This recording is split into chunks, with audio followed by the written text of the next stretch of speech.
Thank you so much. We are very excited and about this workshop, and so nice to see you all.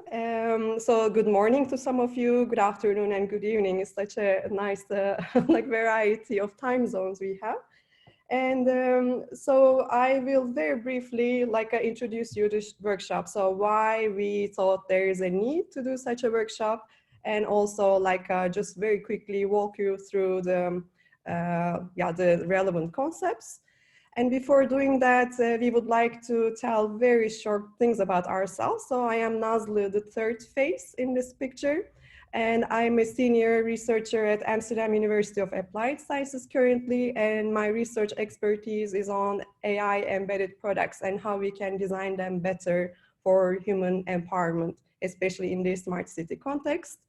Luce, would you like to take over? Sure. So I'm Luce Lupetti. I'm a postdoctoral design researcher at TU Delft in the Department of Industrial Design Engineering, and I'm doing research.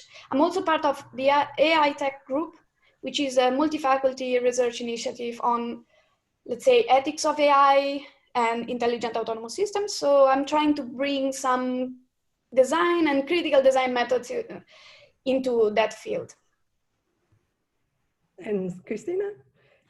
All right, I'm Cristina Zaga. I am an assistant professor at the University of Twente in the Netherlands, and also a researcher in the design lab of the University of Twente. I share the research topic with Luce and Nazli, and I'm mainly focusing on human-robot interaction design and responsible design. And I have a strong focus on methods, tools and technique to enable human-robot interaction design. And welcome, everybody. Thank you very much. So let me very briefly talk about where is the idea of this workshop coming from. So I am sure that you're all aware that the human-robot interaction field is really embracing design, its approaches, its methods a lot. So we can see that HRI flagship conference has always tracks devoted to design. Like if you search for design as a keyword in ACM transactions on HRI, you see many hits. And so these are really very good developments. So design is a very core component of human-robot interaction, obviously. But when we look at the majority of the publications in this field, when they explain a development of a robot, we see that people give some sort of a background information why there's a need of such a robot, and they explain their development process, and they make an evaluation of it, either qualitative, quantitative, or a mixture of both, and these results are being published. And this is really great. This is a very valuable contribution to the field, obviously. But we also sometimes see that these contributions might be really very contextualized, very these robots are quite standalone products. And it might be sometimes difficult to apply the insights that these researchers gain to your own work. And a similar observation has been done in relation to child-computer interaction field by Wolfert Barendrecht. And they were also saying that this kind of approach really exists in their field too. And they name these kind of papers as artifact-centered papers. And they say that definitely these type of papers are very important and valuable, but they generally make a smaller contribution to the field as a whole, because it is hard for other designers to build further upon the kind of knowledge presented in such papers. And this is also our standpoint. So such a similar understanding is necessary in the HRI field as well.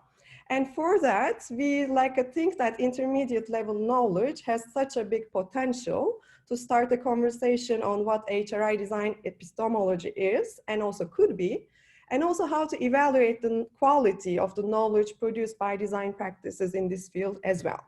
So this is where it is coming from. And since you already submitted your paper to this workshop and you already used Mural to position your work, so I'm sure you are familiar with the topic of intermediate level knowledge already, but here I just want to very quickly go through it just to provide a base for our discussions later. So this is the schema that Kia Höök and Jonas Redström introduced a couple of years ago. So this is like design knowledge exists between particular artifacts, which are very specific, context specific, and universal theory, which is much more general and abstracted. And they say that the space in between these two extremes are non-empty. There are different types of knowledge, valuable knowledge, that can be positioned in that space. And this knowledge is called intermediate level knowledge, which is about the opportunities for constructing knowledge that is more abstracted than particular instances without aspiring to be the scope of generalized theories. And so they introduce different types of concepts that might fill this space. And again, I would like to remind you a couple of them. So the first one we would like to share with you is the design methods, which is maybe the most familiar one in the HRI field. So this design methods is all about how to design than the what of design. So how you generate them is that you look into your own design practice, you reflect on it, and enable other designers to extend their capabilities by using these methods and tools as well. And in like a HRI, there are many design methods that are used very actively. For example, tools for ideation and development, such as animation studies, sketching, brainstorming, and so on. Participatory design methods for understanding potential users and context, or co-design methods for like designing robotic features, or speculative design methods for envisioning and discussing possible future human-robot coexistence scenarios. Also, there are really HRI-specific methods as well, such as puppeteering or Wizard of Oz as a tool for exploration. So the question we would like to ask here is that can or should we formalize an HRI design toolkit? If so, what would it contain? The second type of knowledge we have is the guidelines. And if you look at all the variety of intermediate knowledge, maybe guidelines is the one that is closest to the general theory. It's in the highest level of abstraction. And it is the operationalizations of general theories to increase their usefulness in design practice. So in, for example, one of the very fundamental books in HCI is the Universal Principles of Design, which gives like lots of concrete guidelines about how to enhance usability, influence perception, increase appeal, and make better design decisions, for example. So this is a good example of a design guideline book. So then the question, because like although there are some starting steps of such guidelines in HRI, we still think that such work as it's established in HCI doesn't exist in HRI. So would it be possible to define a set of universal principles of HRI design, for example? And if so, what would these be? If not, why? These are the interesting questions we think to tackle. Third one, patterns. So patterns describe a problem and a rationale for a solution, and also they tell you how to apply it, and also the trade-offs that can result from applying the solution. In UX design, for example, there are so many patterns that designers actively use, such as, for example, the design of buttons. So like the design patterns of active buttons, which buttons are clickable, which are disabled, are quite clear in this field. So in HRI, for example, what are the specific design patterns for robot design? So what might be the action buttons of HRI? Are there this kind of knowledge existing? Another one, which is maybe very right now popular in HCI, is strong concepts, which is about a core design idea, which has the potential to cut across particular use situations and maybe even application domains. So what you do is that you just take one or multiple instances and you just look at you just try to identify the elements or principles in these instances that could be of value in other design situations. So it's really looking at these core design ideas that these multiple instances share and try to find like some sort of a principle that guides them. And the example that Kia Hoek was using is that, for example, the idea of social navigation. It comes from the idea that people like to follow each other's footsteps, either physically or metaphorically, and how this principle can guide like a design of the digital interfaces, for example. So when we bring this back to the HRI, we think that the field is still not that much familiar with the idea of strong concepts, but there are like lots of potential ones that might be very useful. For example, gaze-based understandability is one of them in our opinion. So like you can use gaze as a means to communicate robot status and generate a direct engagement with people. So the question again, we would like to bring to the table, can we find other influential strong concepts in HRI and evaluate how can these have an impact on how robots are being designed? And the last type of intermediate knowledge that I would like to mention is annotated portfolio, which is about the collection of designs that are brought together in an appropriate medium, and you just annotate textually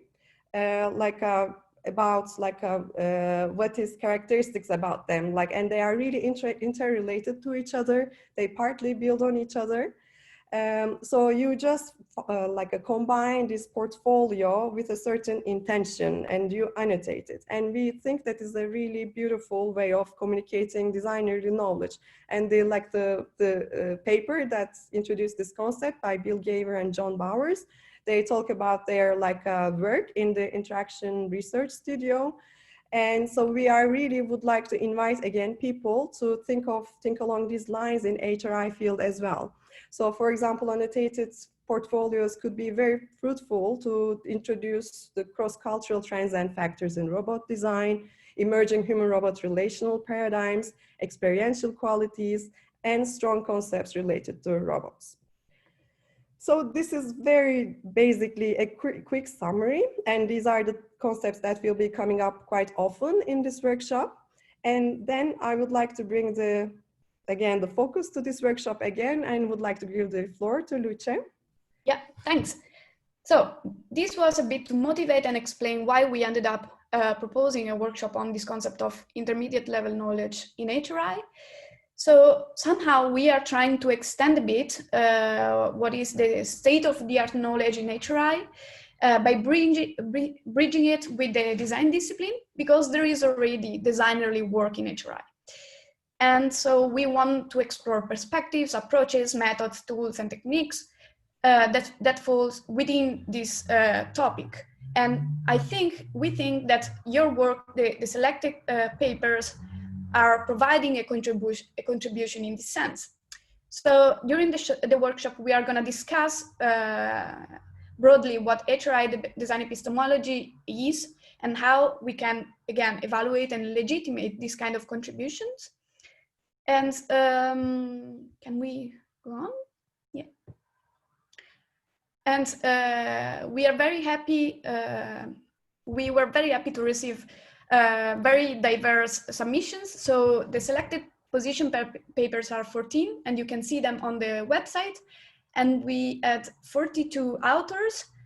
Unfortunately, and this says a lot maybe about the two fields, the countries are not so many. And we have two main clusters, the Netherlands and the US. Of course, this is also related to the kind of communities we are in.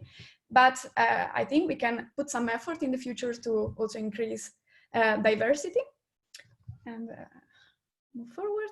And we are very, very happy and excited to have these three amazing speakers. I don't know if you all are familiar, if you are all familiar with them. So there will be Deborah Foster, which is an ethnographer and cognitive research scientist working now, visiting my own lab, but she's based in the US.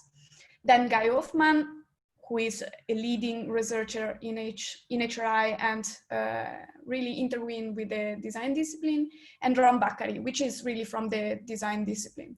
And we really want to sparkle some interesting conversation between the three of them, which will be done in the final panel. So let's see the program of the workshop. So we have just finished the introduction. We are moving into the first participant presentation, and we will have 2 sessions of presentations. And for this, I would remind that each presenter will have 3 minutes for presenting. It's like a pitch kind of presentation with a couple of minutes for questions. And please use the chat to ask questions or raise your hand in Zoom. And when you are presenting your work, please also say a few words about you and your research. Then after the presentations, we'll have, between the presentations, we'll have a break and we'll have a second one. And then we'll move into the mapping of the Designerly HRI Knowledge, where you positioned your work. And we would like to discuss with you